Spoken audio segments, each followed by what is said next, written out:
नमस्कार, news number पर एक बार फिर से आप सभी का बहुत स्वागत है। आपके साथ मैं हूं नीतू गौरकिला। जब बॉलीवुड का जिक्र होता है तो उसमें सबसे पहले बात होती है फिल्म में काम करने वाले कलाकारों की, यानी फिल्म में एक्टर कौन है, फिल्म की एक्ट्रेस कौन है, दोनों की फिल्म में जुगलबंदी कैसी रही है, दोनों की जोड़ी ने कितना अच्छा काम किया है। तो इस तरीके की चर्चाएं लोगों के बीच रहती हैं, जो फिल्म देखने के जो लोग शौकीन होते हैं। बहुत ही कम लोग ऐसे होते हैं जो ये जानने की इच्छा रखते हैं कि फिल्म के निर्माता कौन है, फिल्म के निर्देशक कौन है। और ये वो लोग हैं जिनको उन्हीं निर्देशकों की फिल्म अच्छी लगती हैं जो पुरुष हैं। महिला निर्देशकों की बात अगर की जाए तो बॉलीवुड में कई ऐसी महिला निर्देशक हैं जिन्होंने बेहतरीन फिल्में बनाई हैं और इनकी फिल्मों को बहुत सराहा भी गया है। कौन सी वो महिला निर्देशक हैं जिन्होंने बॉलीवुड में अपने नाम का डंका बजा रखा है, वो आप इस रिपोर्ट में देखिए। Press the bell icon and never miss a video from newsnumber.com। साल 2013 में हिंदी सिनेमा को पूरे 100 साल हो गए, लेकिन इसे हिंदी सिनेमा की बदनसीबी कहें या कुछ और, जब भी बॉलीवुड की इस एक सदी के लंबे सफर में बात महिला निर्देशकों की हुई तो जाने क्यों दशकों के वक्त में केवल सन्नाटा छाया रहा। बॉलीवुड महिला निर्देशकों को लेकर तरसता रहा। यकीनन फातिमा बेगम हिंदी सिनेमा की पहली महिला निर्देशक थीं, लेकिन उनके बाद लंबे समय तक कहीं कुछ आहट सुनाई नहीं दी। जबकि सारा टैलेंट कैमरे के पीछे नहीं, आगे ही रंग बिखेरता रहा। बहरहाल बीते 2 दशकों में हिंदी सिनेमा में ऐसी महिला डायरेक्टर हुई हैं जिन्होंने इस क्षेत्र में भी अपना हुनर दिखाया और बॉक्स ऑफिस को बेहतरीन फिल्में दी। किरण राव अपनी लगान, स्वदेश, मानसून वेडिंग, साथिया जैसी फिल्मों में सहायक निर्देशक की भूमिका में नजर आईं, जबकि उन्होंने तारे ज़मीं पर, जाने तू या जाने ना, पीफली लाइव, धोबी घाट, डेली बेली और तलाश जैसी फिल्मों का निर्माण किया। धोबी घाट एक ऐसी फिल्म रही जिसका किरण राव ने निर्माण और निर्देशन दोनों ही किया। वो बॉलीवुड के दिग्गज कलाकार आमिर खान की पत्नी हैं। समानांतर और गंभीर सिनेमा बनाने में उनकी रचनात्मकता बेहद नई है। रीमा कगती, मूल रूप से असम के गुवाहाटी से आने वाली रीमा कगती बॉलीवुड की कुछ डिफरेंट डायरेक्टर्स में से एक हैं। साल 2007 में आई film Honeymoon Travels Private Limited से चर्चा में आई रीमा की दूसरी फिल्म तलाश थी, जिसमें आमिर खान जैसे दिग्गज बॉलीवुड एक्टर ने काम किया था।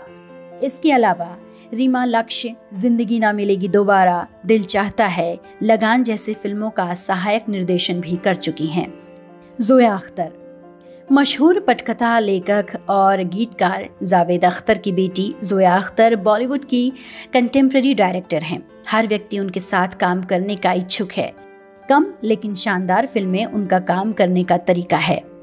लक बाय चांस 2009 में निर्देशक का करियर शुरू करने वाली जोया ने जिंदगी ना मिलेगी दोबारा जैसी फिल्म दी।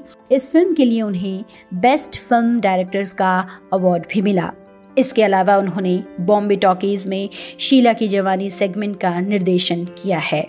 तनुजा चंद्रा, 1995 के बाद महिला निर्देशकों की कतार में तनुजा चंद्रा ने अलग पहचान स्थापित किया। चंद्रा ने संघर्ष और दुश्मन जैसी साइको थ्रिलर फिल्मों का निर्देशन भी किया। तनुजा चंद्रा को बेहद गंभीर और संजीदा निर्देशक के रूप में जाना जाता है।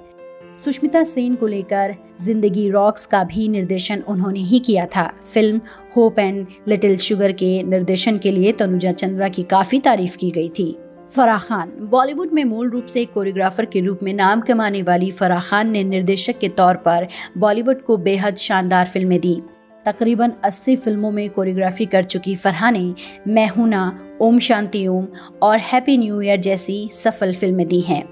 वो टेलीविजन इंडस्ट्री का भी बहुत बड़ा चेहरा मानी जाती हैं। कमर्शियल सिनेमा को भी उन्होंने एक फीमेल डायरेक्टर के तौर पर नई ऊंचाइयों पर पहुंचाया है। ऐसे फिलहाल अब तक कोई महिला निर्देशक नहीं कर पाई है। तो 90 का दशक ऐसा था बॉलीवुड में जब महिला निर्देशकों ने फिल्म बनानी शुरू करी और इनकी फिल्मों को लोगों ने खूब सराहा, खूब पसंद किया। चारों तरफ इनके बनाई हुई फिल्मों की वाहवाही होने लगी। इनमें से कुछ महिला निर्देशक ऐसी भी थी जिनकी फिल्मों को ऑस्कर में जगह मिली, उनका नाम ऑस्कर तक में गया। हालांकि इन निर्देशकों ने ज़्यादा फिल्मों को नहीं बनाया, कुछ चुनिंदा ही ऐसी फिल्में थी जो इनकी तरफ से बनाई गई थी और उनको न सिर्फ बॉलीवुड में बल्कि हॉलीवुड में भी खूब सराहना मिली।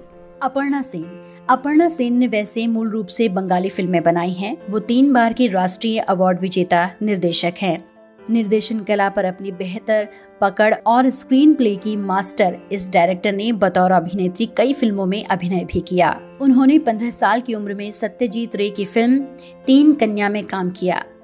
उनकी 1981 में बंगाली में आई 36 चौरंगी चेन फिल्म ने बॉलीवुड सहित फिल्मी जगत के सभी दिग्गज निर्देशकों का ध्यान अपनी ओर खींचा।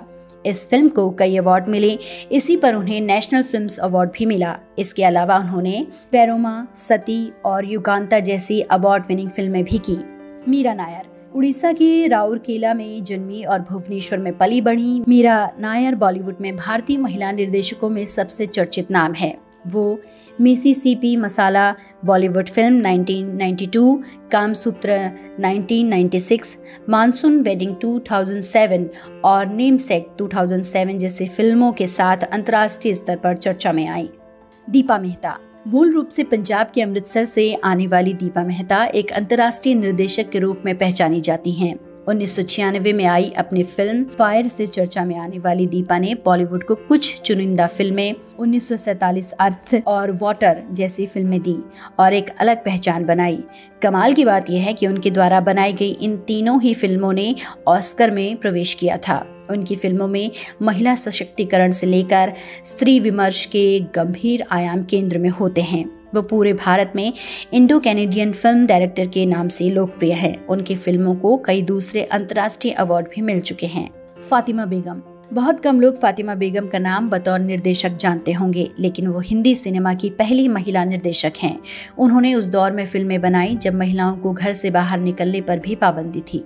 कमाल की बात थी कि वो मुस्लिम समाज से आती थीं। उनकी फिल्म 1926 में बुलबुले पाकिस्तान आई थी। इस फिल्म में जुबैदा सुल्तान और पुतली ने मुख्य भूमिका निभाई थी।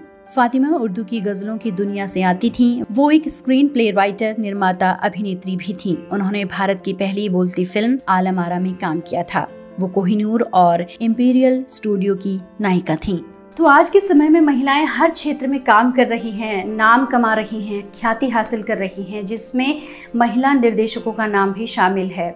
पहले का वो समय था, यानी 1926 से लेकर आज तक न जाने कितनी फिल्में बनी होंगी और इन फिल्मों में सिर्फ सराहना की जाती थी तो अभिनेत्रियों की, और डायरेक्शन का नाम बहुत कम लोग ऐसे होते थे जो सुनते थे या जिनके बारे में लोग जानते थे। लेकिन आज का समय ऐसा नहीं है। आज महिला निर्देशकों ने भी अपने काम से एक अलग पहचान बनाई है। यही वजह है कि इस निर्देशन के क्षेत्र में यानी डायरेक्शन के क्षेत्र में भी महिलाएं बहुत अच्छा काम कर रही हैं और एक अलग लेवल पर फिल्मों को लेकर जा रही हैं। आज के लिए बस इतना ही। नमस्कार।